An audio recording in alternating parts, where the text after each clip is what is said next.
Son ever proceed from the Father, or the Son always? He's always existed. Okay. So the Son existed by himself. Yeah. Well, not by himself. Did the Son exist being dependent on someone else bringing him into existence? No. He's always existed within. Does he need? Did He need the Father for his existence? No. Good. So we can get rid of the Father for his own existence, right? He doesn't need the Father. You cannot have either way. Either you need the Father or you don't. It's illogical. It's not illogical. You Either you need the Father. Excuse me. Wait. This is a formulation that you've made, or your scholars have made. Either the Son needs the Father, or the Son is independent of the Father. You can't have both ways. I just explained earlier, they're interdependent. So they are dependent on each other. They exist within themselves. Okay. They look to each other to fulfill certain roles. So now you have, let's reflect on this. Yeah. You have a being, they're actually interdependent. You know what that means? One is dependent on the other for their existence. Let me show you how illogical, irrational, incoherent this example is. Interdependency. This is a bag, right? I am dependent on you to lift this bag. First, you are dependent on me to lift this bag first. Is not that. Let me tell you what dependence. Let me tell you what interdependence means. Yeah, interdependence means I'm dependent on you, you're dependent on me. We look to each other. It's called vulnerability. Look. Interdependence means I am dependent on you, and you are dependent on me. Now, imagine now this bag, we want to lift it, right? We want to lift it, this bag. I am dependent on you to lift this bag, and you are dependent on me to lift this bag. Right. Would this bag ever be lifted? If I try to do it alone, no. No. Have to do it would together. this bag ever be lifted? And tell me how it would be lifted. We would do it in equal time, at the same time. No. You are dependent on me lifting it, and I'm dependent on you in lifting it.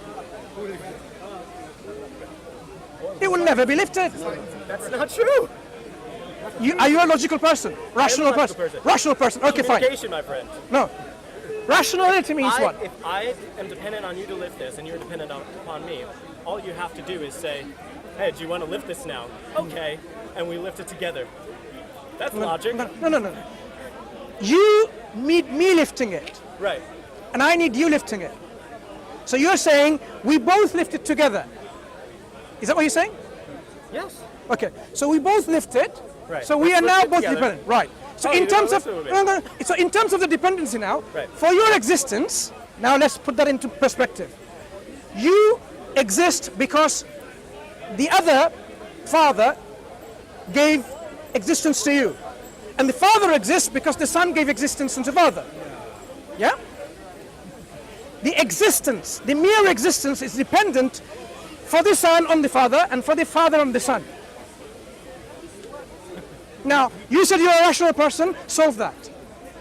Even sustaining existence. Yeah. Even that. Yeah, we'll talk about sustenance first. The mere existence of it. So before I exist, you have to make me into existence. And before you exist, I have to make you into existence. Bring you into existence. That means that God is making one. No. It means no one's in existence. Wait. It means no one's in existence. Before you come into existence, right? What am I? I have to bring you into existence. existence. Your existence is on me bringing you into God existence. never came into existence. He's always existed. Wait. But you believe this is how they're interdependent. Interdependent. Don't you believe that? Interdependent. Yes. Right. So if now Father has life. I don't see what this has to do with anything, though. It's important. It's important. Okay. Does the Father is the Father eternal with no beginning? Yes. He has no beginning. Son, so is the Holy Spirit. Okay. So you have the Father. Let's follow it through. Just like you believe Allah is always existed. Let's follow it through. Okay. You have the Father eternal with no beginning. Yeah, no beginning.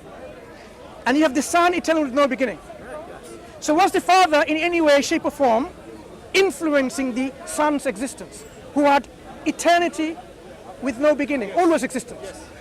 If the Son exists eternally with no beginning, was the Father in any way, shape or form influencing the existence of the Son? Of course not. No. Of course not. That means the existence of the Son is totally independent of the Father. Yes. No, it's not. Yes. So tell me how it is. Sing the Godhead. No, tell me how it is. What's your name? What's your name? What does it matter? My name is Mansur. What's your name? I want to call you by name. Call him Tom. You don't want to have a conversation. You just So what am I having? trying to- What am I having? Conversation or not? philosophical debate. Not philosophical. Who knows where? Not philosophical, because this is essentially what you believe. You believe in three eternally existent beings, and instead of saying there are three independent gods, that's what I'm saying. Instead of saying three independent gods, you say there are three gods working together as one government, one family. Father and son is a family. That's essentially what it is. You believe in a one family of three gods. That's what you essentially believe. One God. One God. One God. When you say one God, I know you have a beef with no, the no, Trinity. well, no, I don't have a beef with the Trinity. The question is, when you say you believe in one God, I believe in one God. is the Father that one God? As I was explaining earlier, but you guys didn't want to listen. So basically now you're saying, okay, let's understand something. The Father, the Son, and the Holy Spirit, together it makes one God. Let's talk about you for a second.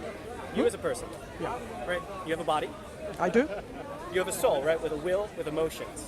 Okay, And you have a spirit. no. I only have a body and soul. Okay, so you just believe that you have two compartments to Yeah. yourself. Okay. So let's say for your sake. Okay, so but would you say that you're two different people? Or would you say you're one person? One person. Okay, interesting. And how many persons do you believe in God? I believe there's three persons in God. So you just contradicted your analogy. Try another one. Didn't work. Try another one. What's three pieces?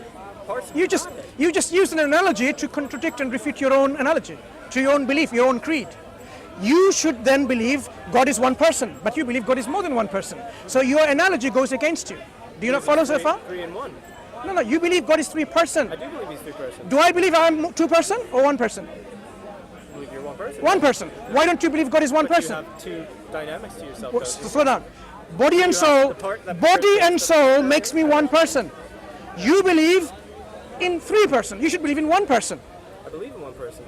You believe God is one person. I believe he's one person, but I also believe he's three.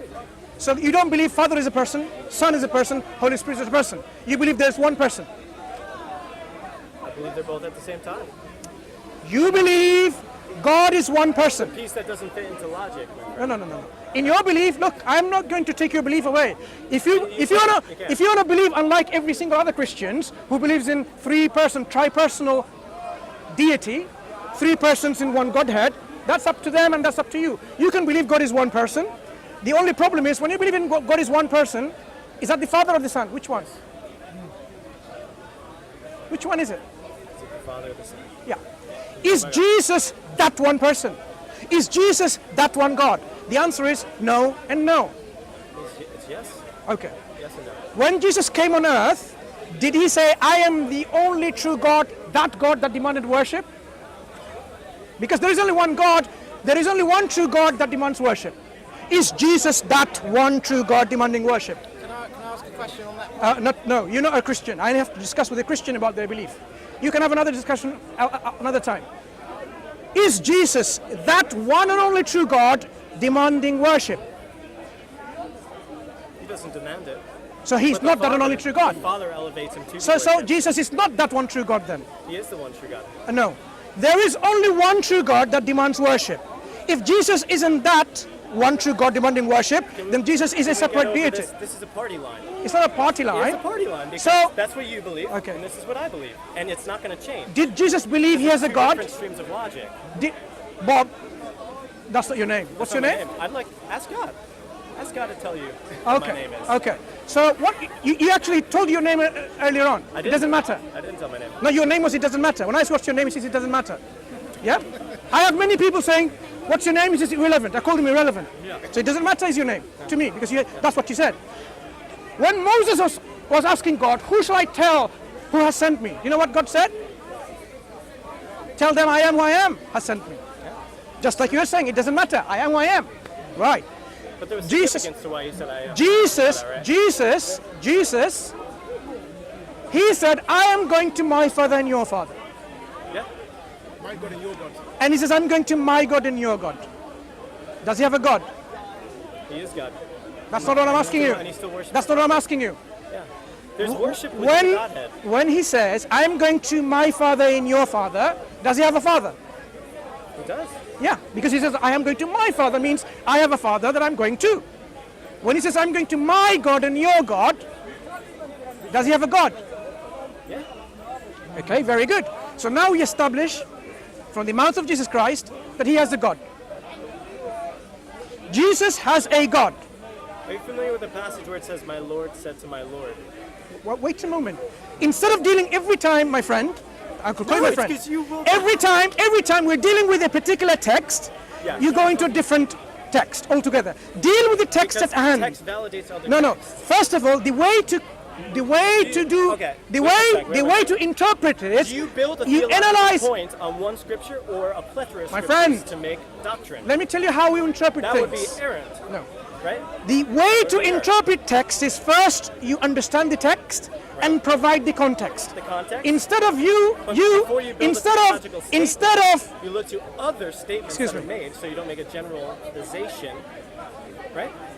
listen, instead of dealing been with listening, my no, friends. instead You of like to dealing talk with a the lot. text, you provide the context all the time, isn't it? Yeah. Isn't it important to talk about the text first and then deal with the context? Remember what you said. I haven't forgotten. I and the Father are one. Yeah? One what?